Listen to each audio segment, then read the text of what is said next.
आखिर लॉकडाउन का मकसद खुलकर सामने आ ही गया।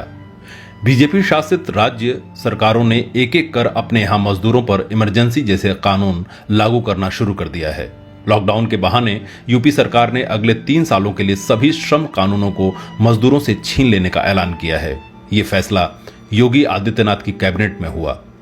यानी अगले 3 साल तक उत्तर प्रदेश में कोई श्रम कानून लागू नहीं होगा और फैक्ट्री मालिक जैसा चाहें मजदूरों से व्यवहार कर सकते हैं। इसका मतलब यह हुआ कि मजदूरों की हालत राज्य में गुलामों जैसी हो जाएगी। उधर मध्य प्रदेश कानून बना रहा है कि नए उद्योगों और मौजूदा 40 मजदूरों तक वाले उद्योगों पर फैक्ट्री कानून लागू नहीं होगा।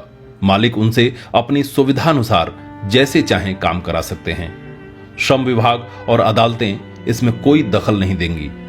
इन उद्योगों में सुरक्षा और स्वास्थ्य के कोई मानक लागू नहीं होंगे। किसी के बीमार होने पर श्रम विभाग को सूचना तक नहीं देना होगा। इन पर मजदूरी, काम के घंटे, सुरक्षा, शौचालय, मूत्रालय, सफाई वगैरह कोई कानून नहीं लागू होंगे। ये दोनों राज्य बीजेपी के शासन वाले हैं, लेकिन उद्योगपतियों के हक में मजदूरों को गुलाम बनाने वालों में कांग्रेस शासित राज्य राजस्थान सबसे आगे रहा है। राजस्थान की कांग्रेस सरकार ने न केवल उद्योगों को कोरोना के समय में ही खोल दिया, बल्कि फैक्ट्री मालिकों को मजदूरों से 8 घंटे की बजाय 12 घंटे काम लेने का नया गैर कानूनी आदेश जारी कर दिया। 15 अप्रैल को जारी आदेश में राजस्थान सरकार की ओर से कहा गया है कि ये नियम अगले 3 महीने तक लागू रहेगा। लेकिन ये बात साफ है कि ये सिर्फ उद्योग जगत को इशारा भर है। जब 12 घंटे काम सामान्य बात हो जाएगी तो आदेश वापस लेने के बावजूद उद्योगपति इसे जारी रखना चाहेंगे। पूंजीपतियों की इस सेवा के लिए मुख्यमंत्रियों की बैठक में नरेंद्र मोदी ने खास तौर पर कांग्रेसी मुख्यमंत्री अशोक गहलोत की भूरी भूरी प्रशंसा की और इसे बाकी राज्यों के लिए मॉडल बताया।